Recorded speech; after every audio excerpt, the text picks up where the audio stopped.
배드민턴에 입문하는 배린이들에게 유익하고 다양한 정보를 제공하는 배드민턴 입문교과서. 오늘의 주제는 배드민턴 입문자로서 알아두면 좋을 기초 매너 상식 편입니다. 첫 번째, 복장. 모든 스포츠는 각 종목별 유니폼이 존재합니다. 물론 반드시 격식에 맞춰 입으라는 십선비 같은 이야기를 하자는 건 아닙니다. 왜냐면 우린 선수가 아닌 즐게만 하면 되는 일반인이니깐요. 친구들과 약수민턴을 즐기는 야외 코트에선 어떤 복장이든 빨개 벗는 건 좀 그렇고 크게 제약이 없죠. 하지만 이제 본격적으로 민턴에 입문해 실내 체육관을 찾는다면 선수처럼 완벽한 복장은 아니어도 필수적으로 챙겨야 할 요소가 생깁니다. 실내 체육관은 대부분 마루바닥, 전용 코트로 이루어져 있어 실외에서 신던 신발을 신으면 입장 자체를 거부하는 곳이 많아 입구컷, 쫓겨나는 경우가 많습니다.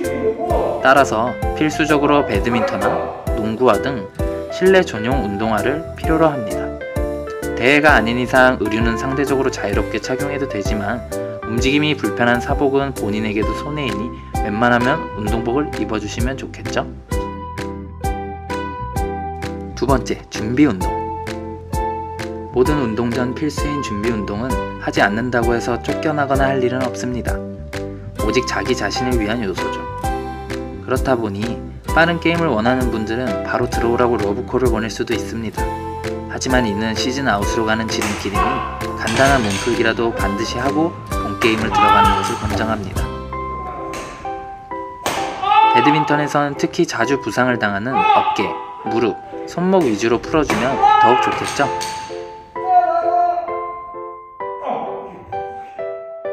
세 번째, 코트 입장.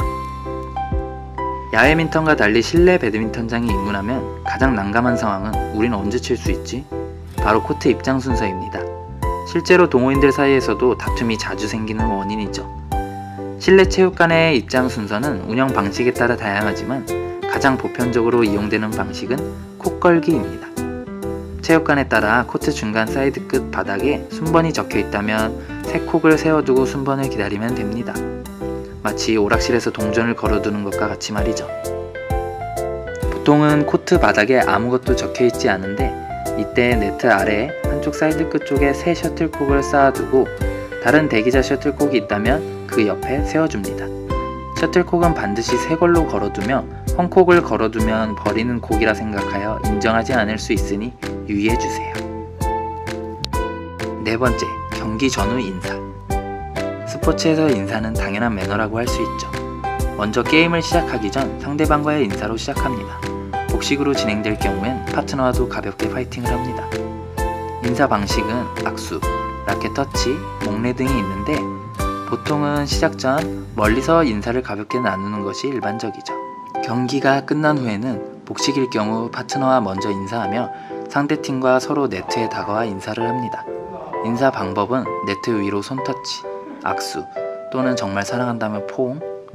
정해진 건 없지만 일반적으로는 네트 아래로 라켓을 뻗어 프레임끼리 세게 맞추지 않고 라켓을 맞대는 느낌으로 가볍게 터치합니다. 상대방이 인사를 건네오는데 호응하지 않는 것은 배드민턴 말고 격투기를 하자는 뜻입니다. 게임이 끝나면 인사는 뒷전이며 남은 셔틀콕만 가지고 나가는 것도 아주 무례한 행동이죠.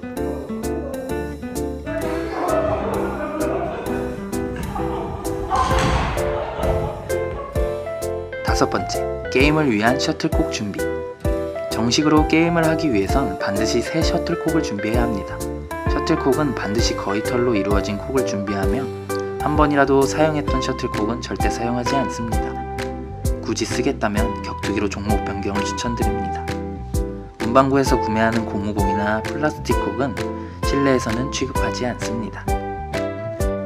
게임 시작 전 제출하는 셔틀콕은 플레이어당 1개로 복식에선 한 팀에 2개씩 총 4개로 시작합니다. 물론 새 셔틀콕이어야 하며 시중에서 15,000원 이상 하는 콕으로 구매하는 것이 이상적이죠.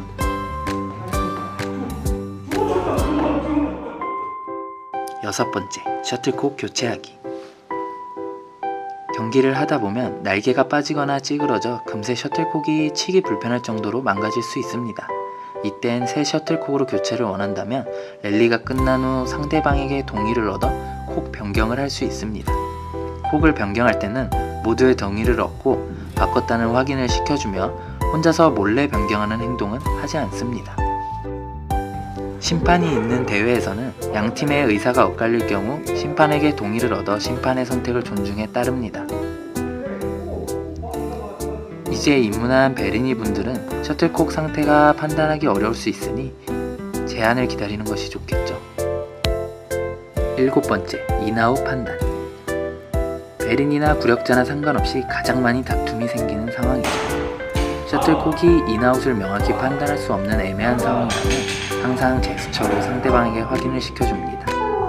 아웃이라면 양팔을 양옆으로 펼치거나 한쪽 팔을 위로 들어 올려주며 인일 경우 손가락을 뻗어 바닥을 가리킵니다. 양팀의 의견이 달라 합의되지 않을 때는 재시작을 하거나 가까이서 본 관측자를 존중해주며 서로 지나친 다툼보다는 양보하는 자세를 가집니다. 8번째, 사과하기. 배드민턴 경기 중엔 상대방에게 미안함을 표현해야 할 상황들이 있습니다. 셔틀콕이나 라켓으로 상대방 신체를 직접적으로 맞추는 경우엔 반드시 사과의 뜻을 전합니다. 직접 건너가 생사 확인을 해주세요. 또한 탁구에서 엣지와 같은 실력이 아닌 우연의 득점을 하게 된 경우에도 사과를 표합니다. 배드민턴에선 네트를 맞고 넘어가는 경우가 럭키샷이라고 볼 수 있죠. 극적인 상황에서 럭키샷으로 득점을 하면 흥분의 세레머니를 할 수도 있지만 상대방도 흥분할지 모르니 조심해야 합니다. 마지막은 흔히 말하는 삑사리로 득점할 경우입니다. 라켓 프레임에 맞거나 면에 비껴맞아 잘못 넘어가 득점을 할 경우에는 정중히 사과를 표합니다. 사과에 진심을 담는 건 기본이겠죠.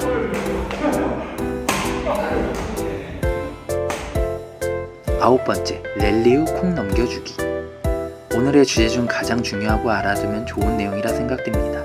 게임 중 랠리가 끝나고 콕이 떨어지면 주워 그 다음 서비스를 넣을 사람에게 매너있게 콕을 건네는 방법입니다.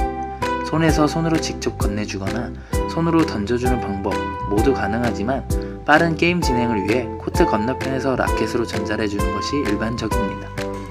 라켓으로 쳐서 넘겨줄 땐 가슴보다 낮은 높이에서 타구해 상대방이 편하게 받을 수 있도록 살며시 전해줍니다. 동호인 분들은 라켓으로 콕을 직접 주워서 바로 전달하는데 이는 구력이 어느 이상 되시는 분들만 하시는 걸 추천드립니다.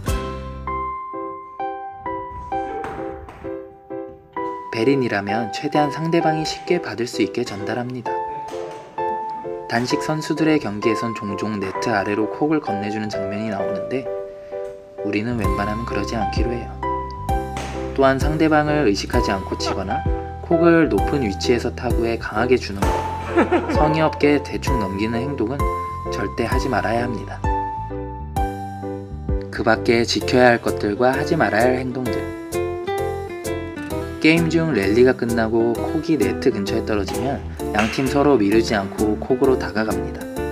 내가 줍지 않더라도 같이 가주는 예우를 표하고 가까운 사람이 콕을 주워주며 다음 서비스를 넣을 사람에게 건네줍니다. 자신에게 멀다고 움직이지 않거나 눈치 보며 미루는 행동은 하지 않습니다. 생활체육으로 배드민턴은 복식을 하기 때문에 항상 2인 1조의 파트너가 존재합니다. 따라서 경기 전중으로 파트너와 항상 파이팅하며 의사소통합니다. 파트너가 실수를 하더라도 크게 비난하지 말고 상급자는 초보에게 눈치 주지 않으며 초보는 상급자를 존중합니다. 모르는 부분을 조언해주는 것은 좋지만 그것 또한 과하면 누구에겐 스트레스임을 생각해야 합니다.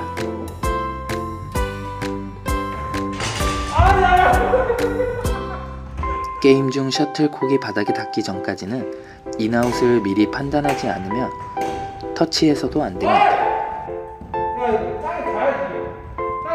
결과가 보이는 볼을 헛스윙을 하는 등 상대를 조롱하는 행동도 하지 않습니다. 상대로 하여금 돌려차기를 하게 만들 수 있습니다. 다음으로 경기 중에 절대 성의 없이 치지 않습니다. 게임에 들어가면 항상 적극적으로 게임에 임하며 상대방과의 실력 차이가 난다고 해서 대충 치는, 조롱하는 등의 경기를 플레이해서는 안되겠죠. 또한 게임에서 극적인 승리를 가져오다 보면 자기도 모르게 흥분한 세레머니를 할 수 있습니다. 하지만 상대를 조롱하는 등의 비난하는 세레머니를 보여서는 안 되겠죠.